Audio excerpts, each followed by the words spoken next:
All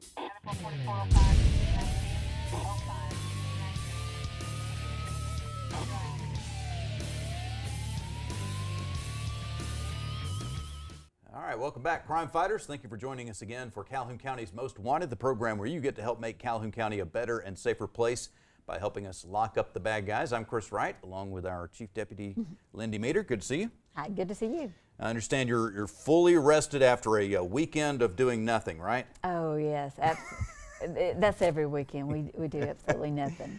So this weekend you had a little bit of an unusual situation for the Calhoun County Sheriff's Office. You never know what you're going to deal with, and this weekend it was a plane crash. Yes, we did. So how does that happen? What's you get a phone call and? We got a phone call of a missing aircraft, received some coordinates, and then we went out, located, searched the area with the coordinates, and there was also too making contact with the pilot's daughter, and she had location on his phone, and fortunately the phone was nearby him, and so was able to narrow it down and located the aircraft. Otherwise, it might have been very difficult to find the scene of the accident. Yes. So most of us don't fly our private planes, but that's still a good lesson for those of us. We've got these phones, and that Find My Phone feature. If you share you don't want to share your location with the whole world. That's not good, safe practice. Right. But sharing with a few select loved ones really can be helpful. In this case, obviously, there was no way that his life was going to be saved. But in other cases, lives are saved. Right, it is. And it helped narrow it down, because where the crash was at was in a secluded wooded area that not public doesn't have access to. So without having that information, I don't know how long it may have taken to locate the aircraft. All right. Well, let's talk about what our viewers have done here since the last time we were together. All right. We got 10 arrests from last show, which makes the total count 4,473. All right, so good job. We appreciate all the great information that you have shared with us over the last week or so, and we will give you some new faces to look at here in just a few minutes. We need to take a quick break. We'll be back with the first half of this week's lineup on Calhoun County's Most Wanted. All right, let's get started with this week's lineup here on Calhoun County's Most Wanted. We start today with Clinton McKinnish of Anniston. He is wanted on a probation violation for theft of property, first degree. Philip Walker of Anniston, wanted on a failure to appear warrant for theft of property, fourth degree. Wayne Dunkley of Goodwater, wanted on a probation violation for possession of a controlled substance. James Fry of Anniston, wanted on a probation violation for theft by deception, first degree, and a failure to appear warrant for obstruction of justice using false ID. Walter Kelly of Anniston, wanted on a failure to appear warrant for unauthorized use of a vehicle. Jessica Weston of Orlando, wanted on a probation violation for theft by deception, second degree. And Lucas Slowick of Ohatchee, wanted on a probation violation for promoting prison contraband, second degree. We're not done. We've still got more guys to show you, guys and gals, and we will have the second half of this week's lineup coming up in just a few minutes. If you have any information, go ahead and call Calhoun County Crime Stoppers at 256-238-1414. All right, we'll get back to looking for bad guys here in just a few minutes. But Lindy, we like to talk about some positive things as well, and bring some guests onto the show that have some great information for our viewers. Yes. And Aisha is one of those that we love to talk to. Aisha Crook with the ASAP, Agency for Substance Abuse Prevention. And we appreciate you coming back on the show. Thank you for having me. All right, so I understand we've got a drug take-back coming up. Yes, it's actually bigger this year. We have Cleveland County as well as Calhoun County. We will be located at the Walmart in Jacksonville on Saturday, October the 26th from 10 to 2. Walgreens in Anniston, CVS in Oxford, and now we have Wright's Drugs Pharmacy in Heflin. All right, let's talk about why it's important, because a lot of people may not understand exactly. They maybe think of this drug take-back, that's for somebody else that's got illegal drugs or whatever, or these really serious. There's more to it than that, though, isn't there? It is. You have a lot of over-the-counter medication that's been abused as well. So my thing is, if you're not using any of this medication, no need for you to keep it in cabinets where kids can get to it. We're just trying to make sure that we can clean up Calhoun County and Cleveland County as much as possible. And it's not all intentional abuse. Some of it's just accidental misuse. Yes. Things happen where somebody grabs the wrong medication, or maybe they just dispose of it in a bad way and it ends up affecting somebody. Yes, and we all are guilty. You know, someone got a headache, oh, here, I have some Tylenol, or Motrin 800. You can't do that. That's still sharing medication that they didn't have. So that's a big deal. And then we have a lot of people who like to flush their medication, not understanding that's getting in our water system. So that's not the right way as well. Yeah. And certainly, Lindy, I know that you've encountered situations where people just had something in the house and they weren't doing anything wrong, but their inactivity on this, just allowing something to be there, caused things to happen. Right.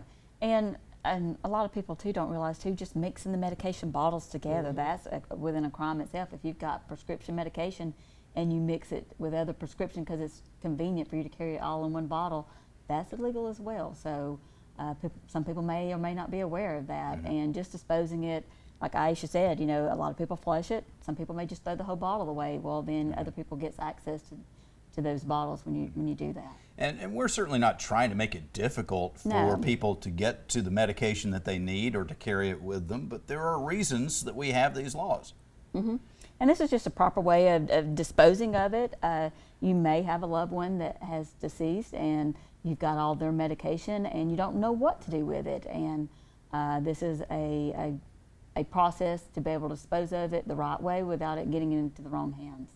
It may even be that it's expired and is no longer going to give you the effect that you think it's going to, and you may be depriving yourself or your loved one of the real medicine that's going to help. Right. Yes, we have several people that will bring medication from even 1980s. So it's amazing to see people actually hold on to medication that long, thinking it still works. Those medications have expiration dates, but I guess back in the day that was, not a big deal. Especially if they're kept in a bathroom where you've got the steam in there every day from the hot showers. That affects the medication too. So. And by taking that, you don't know how that's going to affect you. Absolutely. It can have a completely different effect. Everything that you put into your body has an effect, but it may be a completely different effect from what was originally intended for that medicine. Yes. All right. So again, what are the locations and the date and time for this take back? We have Walgreens in Anniston. We have the Walmart in Jacksonville, CVS in Oxford, and the Wright's Drug Pharmacy in Heflin. We'll be there Saturday, October the 26th from 10 to 2.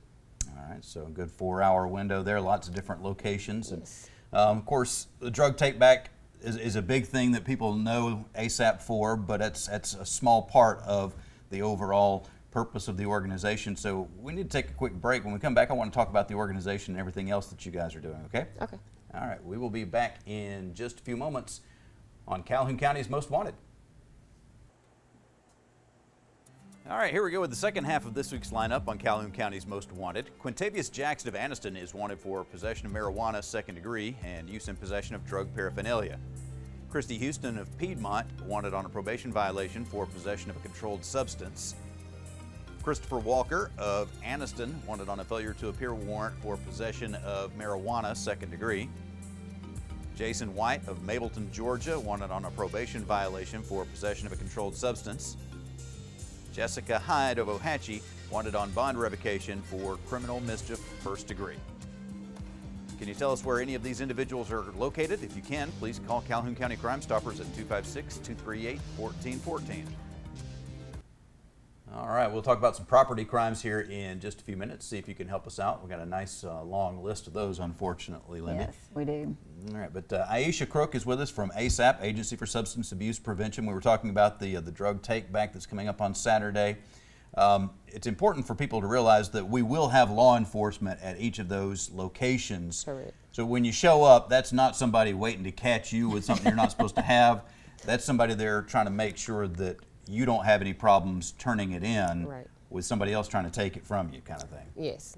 All right, so no need to worry about that. And if people can't make it for this event, there are locations where people can always safely turn in their expired medication, right? Yes, sir. We have all permanent drop box locations at each law enforcement in Calhoun County, and we now have Downey's Drug Pharmacy with a permanent drop box as well. You know, because some people are uncomfortable going to law enforcement, so we want to make sure everybody, you know, knows that we're listening, and we're going to make sure you're able to remove those medications.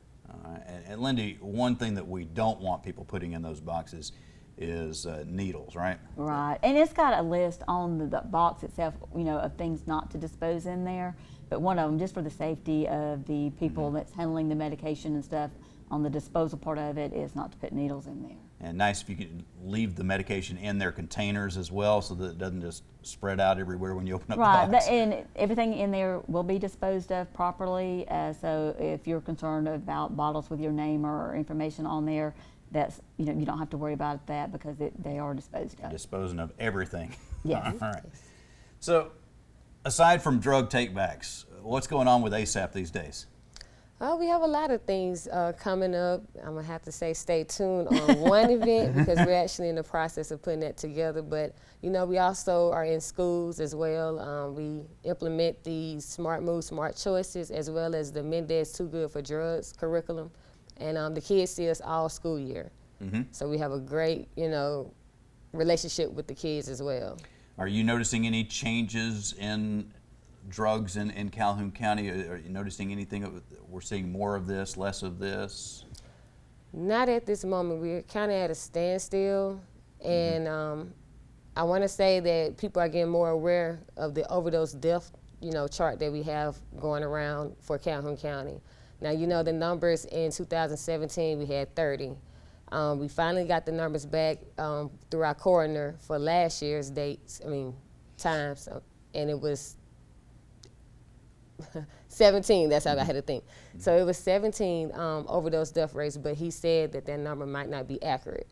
All right, yeah. What are some reasons for the inaccuracies on that? When you think about it, you know, they rule it as a heart attack maybe, and that might not have been the exact reason. But as far as that, I really don't know what else can be causing us to get those inaccurate numbers. All right, so I've got a seventh grader. What should I be watching out for right now? Vaping. Juuling, that's a big thing right now. I've been seeing a lot of reports of people dying from vaping. And just, you know, continue to educate them on it, explain the chemicals that's in it as well. Explaining those chemicals is kind of difficult because we really don't know what's in it, do we? We really don't. We're still, you know, doing our research as well. Jason Lindell, he's big on that, and he's, you know, gathering as much information as possible so we can start spreading it out to the counselors and let them be aware, because a lot of teachers don't know that some of these devices look like USB drives. Yeah. And they going in the bathrooms and they're smoking. Yeah, it's a difficult situation. You want to keep your kids away from those things, and they see them all over the place and think it must be fine. It's different colors, different flavors. They're making it where a kid wants it. Yeah, that's one of the things that really gets me is when they make things that are intentionally attractive to kids. That really gets under my skin. Oh yeah. So aside from the vaping and the juuling, what are some other things that we should be looking out for? Right now, still the opioid epidemic that we're fighting constantly. You know, pain prescriptions, Xanax, is things that people are using for fun. Looking at the numbers that they released, the federal government released numbers of opioids and how many opioids were distributed in different parts of the country, and I can't remember the numbers, but here right in our home there were the number of opioid pills that were distributed was just mind-boggling. Yes. And they went somewhere, and usually not down the toilet. Right. Well, and that goes back to the Take Back program as well. If you're not taking that prescription medication and you have children in your home, well, guess what? They have easy access to that medicine cabinet or basket or wherever you're keeping that medication. So that's another reason to dispose of it properly. Yes. If anybody's got questions about things that their kids may be encountering, or maybe something that somebody brought back from school or whatever? Are there good places for them to find out about what that might be? Yes, they can actually come to the office, and we have plenty of pamphlets full of information, how to talk to your teens or your kids about it, just anything. And of course, we can all get information on the web, but there's so much misinformation on the web. These days, it used to be, I thought, great, let's just go on the internet and find out. And nowadays, it seems like you try your best to find out good information on the internet, and the first 2 or 3 pages of search results are somebody trying to sell you something, and you don't trust it. Yes. Or you shouldn't trust it. That's true. So you guys have got the information that's been filtered down. It's information you can trust. Yes. That's not somebody trying to sell you a product or whatever. And have you got a website that you know is for you guys that's going to have good, safe information? Yes, it's asaprev.com. asaprev.com. Yes. All right, so we appreciate you having that great information out there, going to see the kids in the schools, keep them educated, keep up the good work, and let's just make it better one day at a time. Thank you. All right, Aisha. Okay, we will be back in just a moment. We will have our Crime Stoppers segment of the show, several property crimes we need to talk about, and we'll have our Crazy Criminal of the Week on Calhoun County's Most Wanted. All right, here we go with the Crime Stoppers segment of the show. If you have any information about these crimes or others, please call Calhoun County Crime Stoppers at 256-238-1414. On October 6th, 3 vehicles were broken into at a residence on Gerald Harris Road in Anniston. 4 phone charging cords, an audio cable, and an undetermined amount of change were stolen. On October 7th, a breaking and entering of a vehicle was reported at a residence on Highway 9 in Piedmont. A pair of Oakley sunglasses were taken. On October 10th, a black Polaris RZR was stolen from a residence on Boozer Road in Jacksonville. Between October 6th and October 10th, 4 air conditioning units were removed from 4 mobile homes on Roy Webb Road in Jacksonville. On October 12th, a home on Mount Gilead Road was burglarized. A glass door was damaged.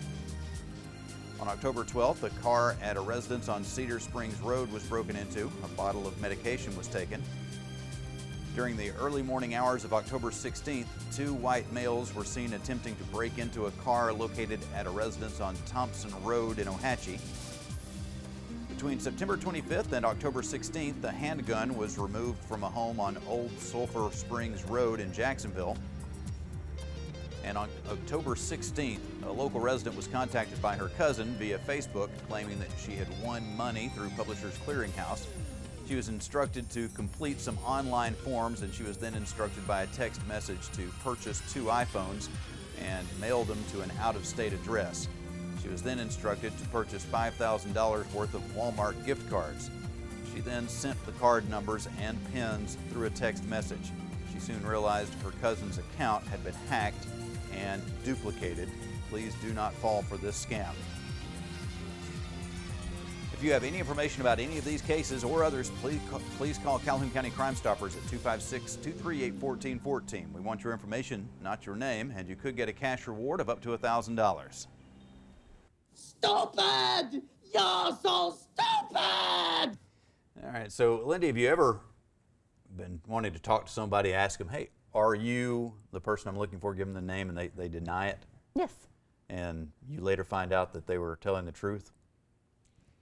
I have done that. Yeah. Yes. Wouldn't it be nice if they actually had their name tattooed where you could see it? I don't know if I would want to do that, but you know, some people maybe. We're not asking for an Orwellian situation where everybody's required to have a tattoo, but in this case, Matty B, officers walk up to him in Illinois and say, yes, are you Matthew? No. No, not me. Tells him some other name. But, well, why does it say Matty B, Mr. Bushman, right there on your neck? That would make it a lot easier, but you know, not my preference. I wouldn't want to do that. But now, just for the record, some people may think that just lying about your name is okay. It's not. No, it's not. It is illegal. Yeah, so you can face charges even if you're completely innocent of what they think you might have done. If you lie to them about who you are, Right. You're committing a crime there. So, Especially too, if you're giving somebody else's name and information, that's, you know, a crime Yeah. also. all right, so just be honest with the police officers. You're just going to dig that hole deeper and deeper for yourself, especially if the evidence is right there on your Yeah. neck. That's got to be painful. I would think so, but you know, Okay. Not for me either, but anyway. All right, that's all the time that we have for this week. We'll be looking for you again next week, but hopefully not in the lineup or the tattoo parlor getting your name tattooed on your neck on Calhoun County's Most Wanted.